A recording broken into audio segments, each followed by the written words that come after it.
آج کی بڑی ایک مختصر سی پریس کانفرنس کرنا چاہ رہا تھا یا پریس ٹاک کرنا چاہ رہا تھا، اور بنیادی مقصد یہ تھا کہ وزیر اعظم صاحب نے، آپ نے دیکھا کہ مختلف لوگ جو ہیں وہ ٹیلی ویژن پہ بھی آ کے اور وزیر اعظم کے خطاب میں بھی آپ کو پیغامات مل رہے ہیں. میں ایک اوور آرچنگ جو خاکہ ہے آپ کے سامنے پیش کرنا چاہ رہا ہوں کہ آنے والے وقت میں ہم کیا کرنے کی کوشش کر رہے ہیں، یا وزیر اعظم صاحب کے ذہن کے اندر ملک کے لیے کیا خواب ہے، کیا خاکہ ہے جسے وہ آگے بڑھانا چاہتے ہیں. سب سے اہم چیز یہ ہے کہ ہمیں ایسے لگتا ہے کہ معاشرہ ہمارا جو ہے اس میں بہت زیادہ تناؤ آ گیا ہے، اور اس تناؤ کو گھٹانے کی بہت زیادہ ضرورت ہے. ایسے گھر نہیں چل سکتے، ملک کیسے چلے گا؟ جس طرح کی لے دے ہو رہی ہے، جس طرح کی اوئے توئے ہو رہی ہے، اس میں یہ تو کوئی اچھا طریقہ کار نہیں ہے. آپ ماشاءاللہ سارے اپنے اپنے گھروں میں رہتے ہیں. اگر گھر کے اندر یہ ماحول ہو جائے کہ بچے ہوں، جوائنٹ فیملی سسٹم ہو، اس کا مطلب یہ تھوڑی ہوتا ہے کہ ہر وقت ہر ایک کا اتفاق رائے ہو، مگر ایک سلیقہ تو ہے. تو اس سلیقے سے گھر چلتے ہیں، اسی سلیقے سے ملک چلتے ہیں، اور دیگر ممالک چلتے بھی ہیں. تو ایک خواب یہ ہے یا خاکہ یہ ہے کہ ہم اپنے معاشرے کے اندر اس تناؤ کو ختم کریں اور تھوڑی سی رواداری کی فضا پیدا کریں. رواداری کی فضا کا یہ مطلب نہیں ہے کہ ہمارے آپس میں اختلافات نہ ہوں، مگر رواداری ہو، تہذیب ہو، ہم وہ بات کریں جو اپنی بچیوں کے سامنے کر سکتے ہیں. تو اس سے ذرا معاشرہ بہتر ہو جائے گا، اور ہم ایک خاص قسم کا پیغام اپنے بچوں کے لیے چھوڑ کر جائیں گے. ہماری دوسری جو بڑی اہم چیز ہے وہ یہ ہے کہ ہم بچوں کے لیے یہ ایسا معاشرہ بنانا چاہتے ہیں، مگر بچوں کے مستقبل کے لیے کیا کرنا چاہتے ہیں. اور یہ ایک بہت زیادہ اہم چیز ہے، اور مجھے بڑی تاکید کے ساتھ ہر مرتبہ وزیر اعظم نے تاکید کی ہے کہ بچے نہیں، بچیاں اور بچے، ہماری بچیاں اور بچے، ہماری بہنیں اور بھائی، ان تمام اگلی آنے والی نسل کے لیے ہم نے کیا کرنا ہے. آپ باہر نکلیں، سڑکوں پر جائیں، لوگ سکولوں سے باہر نکل رہے ہیں، جن کو اللہ توفیق دیتا ہے وہ کالجوں میں جاتے ہیں، کالجوں سے باہر نکلتے ہیں. جب باہر نکلتے ہیں تو ان کی یہ امید ہوتی ہے کہ جو بھی اس وقت ہیلم آف افیئرس پہ بیٹھے ہوئے ہیں وہ کوئی ایسا طریقہ کار طے کریں گے کہ ان کو روزگار ملے، وہ اپنی زندگی گزار سکیں، اپنے ماں باپ کی خدمت کر سکیں، اگر شادی شدہ ہیں تو اپنے بچے پال سکیں. اور کوئی ہم ایک امیر ملک نہیں ہے تو کوئی بہت زیادہ کسی عمارت میں نہیں زندہ رہ سکیں، مگر متانت کے ساتھ ایک ڈیسنٹ زندگی تو گزار سکیں. تو یہ ایک دوسرا ایک اہم پہلو ہے جس کے اوپر میں بات کرنا چاہوں گا. تو وزیر اعظم نے پورے ملک کے لیے دو علیحدہ اسٹریٹجیز بنا دی ہیں جو میں آپ کے سامنے رکھنا چاہتا ہوں. ایک اسٹریٹجی ہے شہری علاقوں کے لیے اور ایک اسٹریٹجی ہے دیہی علاقوں کے لیے. تو پہلے میں آپ کے سامنے دیہی علاقے جو ہیں پاکستان کے، ان کا لائحہ عمل جو ان کے ذہن میں ہے پیش کرتا ہوں. دیکھیے دیہی علاقوں کے اندر کیا ہوتا ہے، تین چیزیں ہیں. اگر آپ دیہی علاقوں میں ترقی کرنا چاہتے تو تین چیزیں ہیں. کسان کو کیا چاہیے جی؟ کسان کو کھاد چاہیے، کسان کو بیج چاہیے، اور کسان کو پانی چاہیے. اور اگر کسان کو یہ تینوں چیزیں مل جائیں تو جس چیز کو آپ سائلنٹ گرین ریولوشن یا ایگریکلچرل ریولوشن کہتے ہیں یا زرعی ریولوشن کے انقلاب کہتے ہیں، وہ آ جائے گا. تو فیصلہ یہ کیا ہے وزیر اعظم نے کہ اب تک تو ایسا ہوتا تھا کہ کچھ فیکٹریاں جو ہیں ان کو سبسڈی ملتی تھی، سبسڈائزڈ گیس ملتی تھی، مگر وہ سبسڈی کسی حد تک تو کسان تک پہنچ جاتی تھی، مگر بہت حد تک وہ کمپنیوں میں ہی رہ جاتی تھی. اور کسان جس وقت کھاد لینے جاتا تھا تو اس کو اسی بھاؤ ملتی تھی کھاد جس بھاؤ مارکیٹ میں ہو.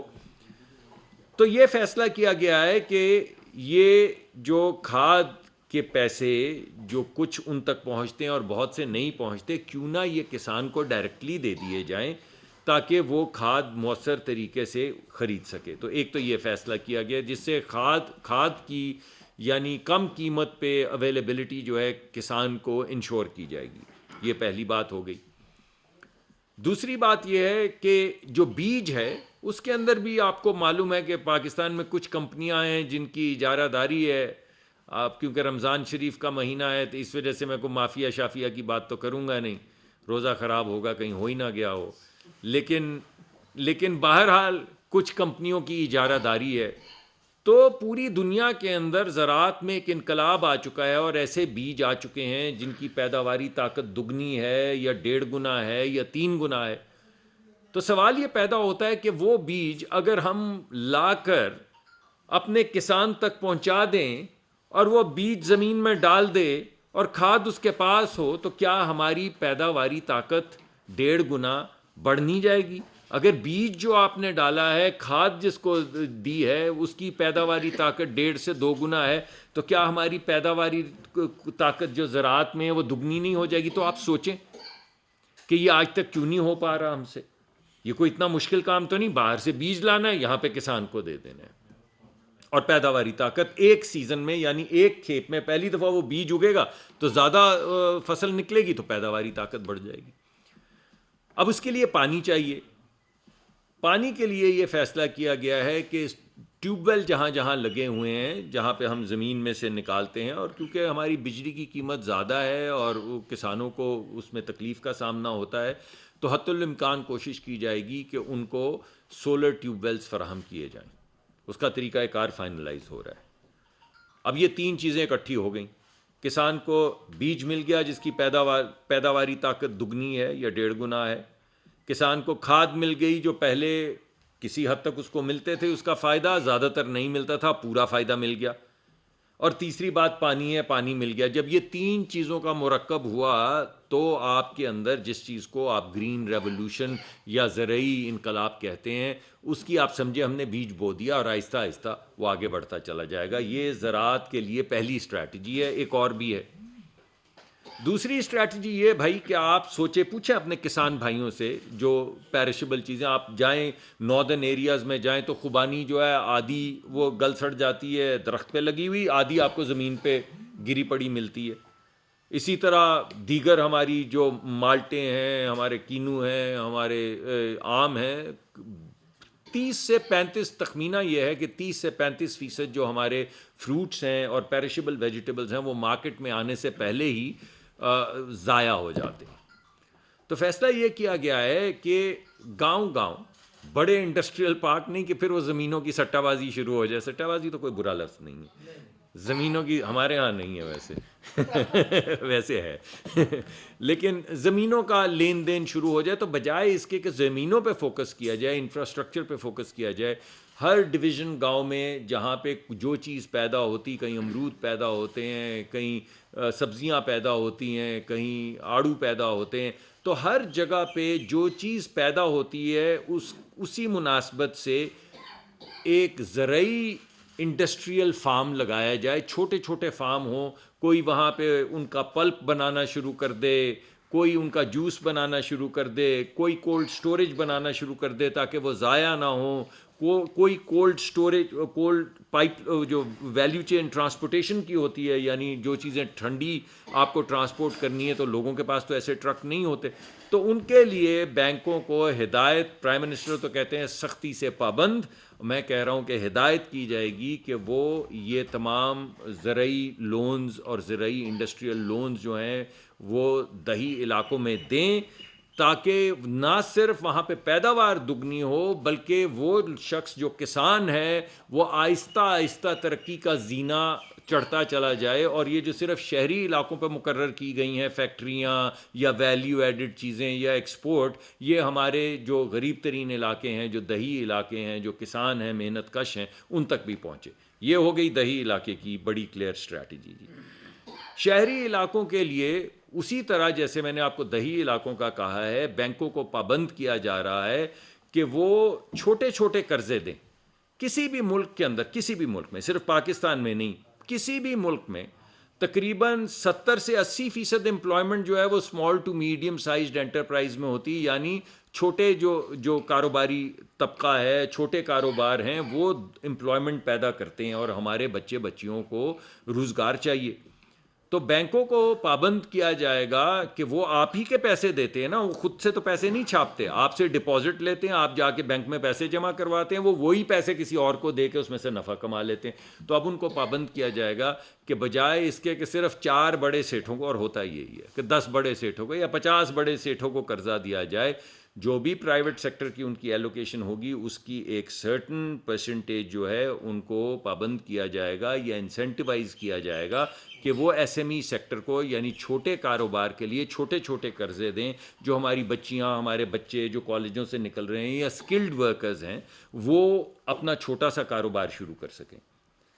دوسرا شہری اور دیہی علاقوں کے لیے، مگر میرے خیال میں شاید آئی ٹی کا زیادہ رجحان شہری علاقوں میں زیادہ، ہم بدلنا چاہتے ہیں اس کو مگر زیادہ کیونکہ اس وقت ہے، تو تقریباً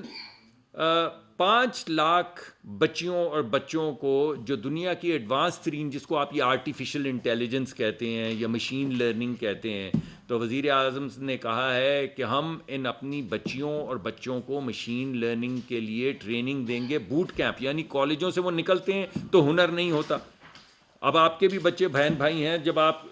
کوئی پڑھ کے نکلیں فزکس کے اندر بی اے کر کے یا ایم ایس سی کر کے یا بی ایس سی کر کے نکلیں تو کوئی ایسا ہنر نہیں ہوتا کہ آپ کو فوری طور پہ نوکری مل جائے. یعنی ذہین تو آپ نے تعلیم حاصل کر لی ہوتی، کہیں نہ کہیں آپ کی کھپت تو ہو جاتی، مگر ہنر اس میں اگر ایڈ کر دیا جائے. جتنے انجینئرنگ میں سے بچے نکل رہے ہیں، جتنے فزکس میں سے بچے نکل رہے ہیں، جتنے میتھ میں سے بچے نکل رہے ہیں، سائنسز پڑھ کے نکل رہے ہیں، اگر ان کو مشین لرننگ اور آرٹیفیشل انٹیلیجنس میں 8 ہفتے کا 12 ہفتے کا بوٹ کیمپ کروایا جائے تو ایک ایسا ہنر ہے جو پوری دنیا میں جس کی ضرورت ہے، اور پوری دنیا میں اس وقت لوگ نہیں ہیں جو یہ کام کر سکیں. تو اس کے لیے وزیر اعظم نے یہ کہا ہے کہ اگر ہمیں باہر کی دنیا سے، چین سے یا دیگر ممالک سے ماسٹر ٹرینرز بھی بلانے پڑے تو ہم ان ماسٹر ٹرینرز کو لائیں گے اور یہاں پہ اپنی بچیوں اور بچوں کو تعلیم دیں گے، اپنے ینگ لوگ جو ہیں ان کو وہ ہنر دیں گے جس سے پاکستان میں نہیں، وہ پوری دنیا کے اندر جو کاروبار ہو رہے ہیں جن کا تعلق آرٹیفیشل انٹیلیجنس اور مشین لرننگ سے ہے، وہ پاکستان میں بیٹھ کے وہ کام کر سکے. تو یہ جو لائنیں لگی ہوتی ہیں ویزے لینے کے لیے، ہم خوار ہو رہے ہوتے ہیں، کسی کا ویزا اسپین کا ریجیکٹ ہو گیا، کوئی کہہ رہا ہے مجھے انگلستان کا نہیں مل رہا، کوئی کسی ملک کا کہہ رہا،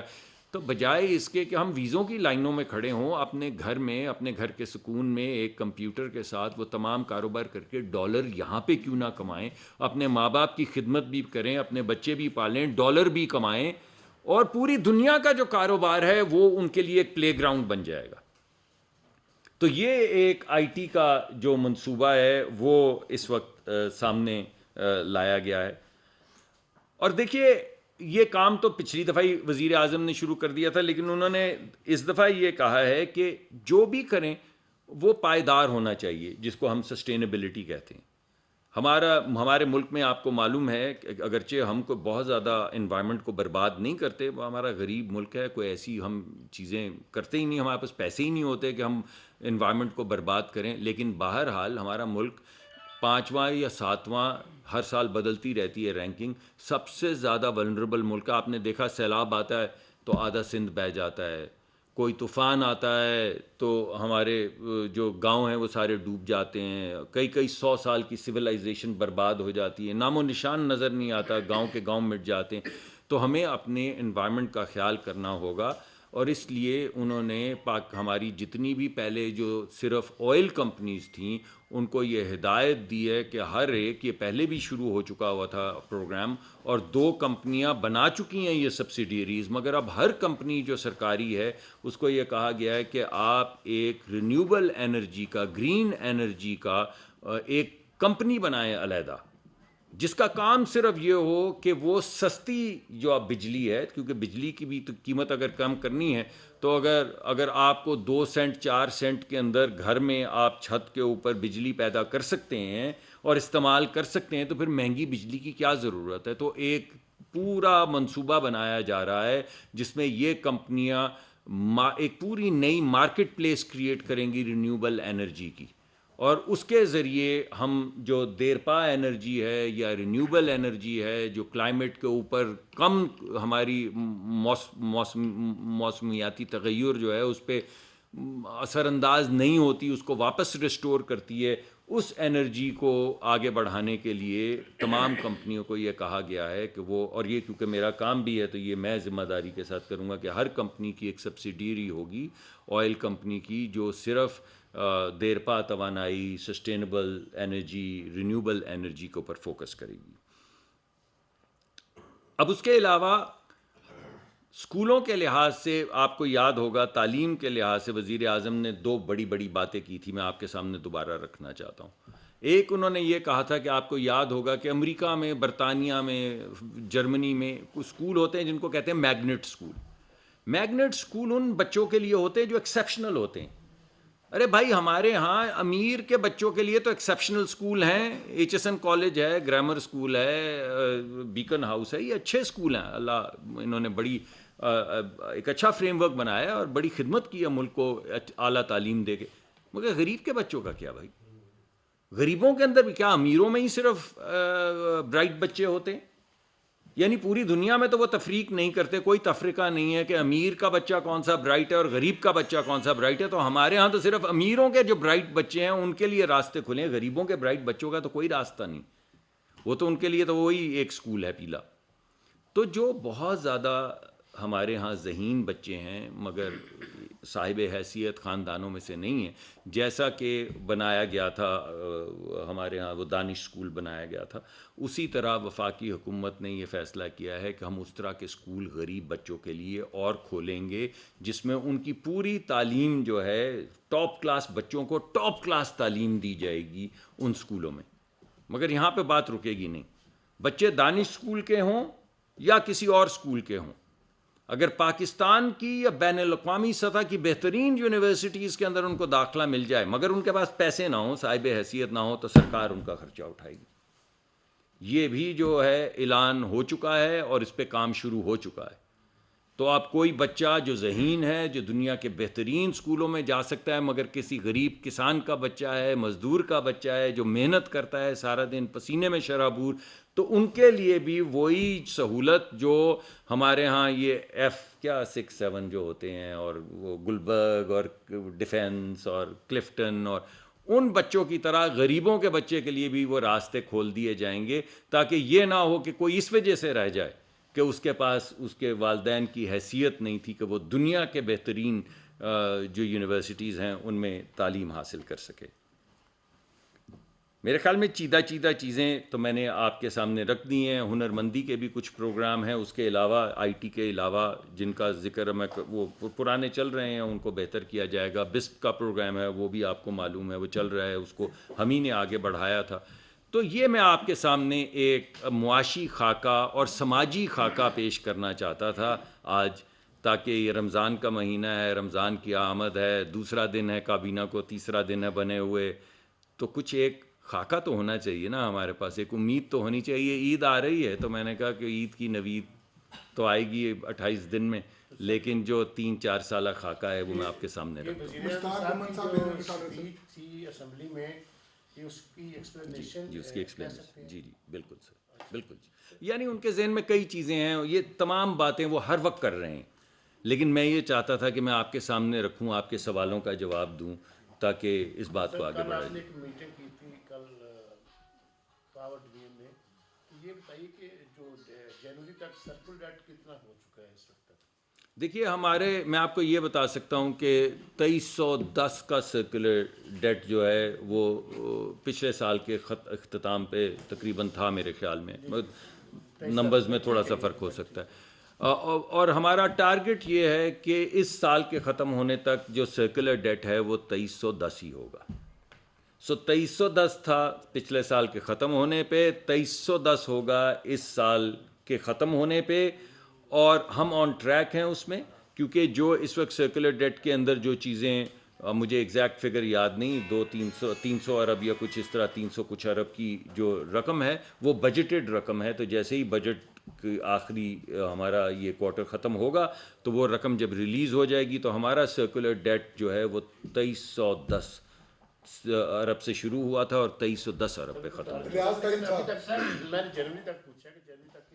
جی میں نے آپ کو بتایا جو ہمارا، مجھے فگر ایگزیکٹ یاد نہیں ہے، جو ٹارگٹ تھا، جی میں بتا دیتا ہوں، جو ٹارگٹ تھا اس سے تقریباً 15 یا 20 ارب کم ہے، یعنی ہم نے ٹارگٹ کو بیٹ کیا ہے۔ جو ہمارا یہ جنوری تک کا ٹارگٹ تھا اس ٹارگٹ کو ہم بیٹ کر چکے ہیں 10 یا 15 ارب روپے سے،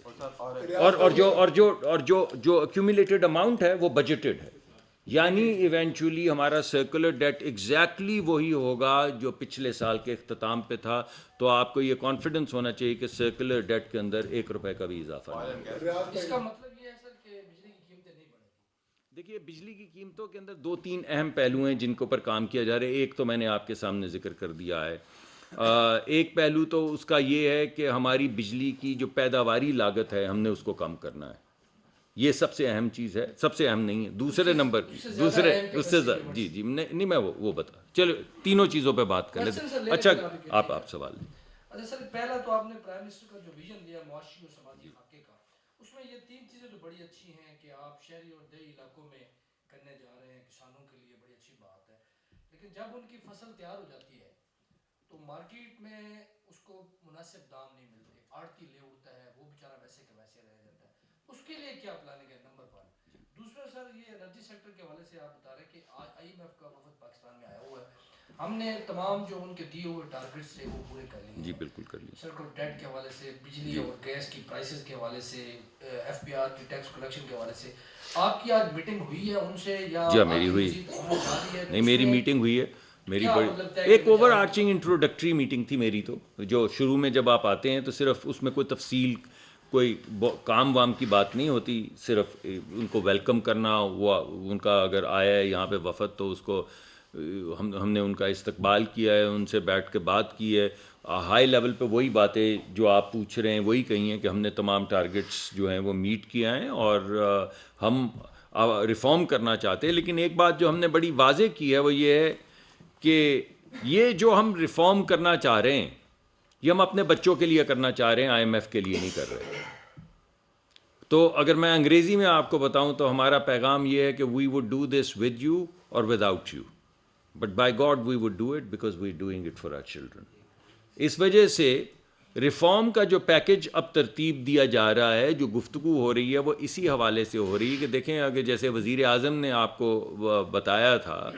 کہ اگر آپ کا 1,000 ارب روپے کا سالانہ گیپ ہو, اس پیسے میں جو آپ بجلی بیچنے سے لیتے ہیں اور اس پیسے میں جس بھاؤ آپ کو بجلی پڑتی ہے, اگر 1,000 ارب کا آپ ہر سال نقصان کریں, یعنی کوئی گھر ہو جس میں آپ کی آمدن ہو تقریباً 50 روپے اور آپ ہر مہینے 100 روپے کا خرچہ کریں, تو اس گھر کا جو حال ہوگا وہ ملک کا حال ہو جائے گا. تو یہ تو نہیں ہو سکتا. تو اگر IMF نہ بھی آئے تو کیا آپ میں سے کوئی بھی شخص کہے گا کہ آپ 1,000 روپے کی چیز 500 روپے میں بیچتے رہیں اور ملک کو برباد کرتے رہیں, ملک کو غارت کرتے رہیں؟ یہ تو کوئی بھی نہیں کہے گا. ہاں اس میں کچھ ذمہ داری ہماری ہے, اور وہ یہ ہے کہ ہم پیداواری قیمت کم کریں, ہم لاسز کو کم کریں. جو چوری ہوتی, دیکھیں ایک بندہ محلے میں چوری کرتا ہے, ایک پورے محلے کے اوپر ڈنڈا چلتا ہے, یعنی ہر شخص اس چوری کی قیمت ادا کرتا ہے. وزیر اعظم نے اس دن کہا کہ 400-500 ارب کی اگر ملک میں چوری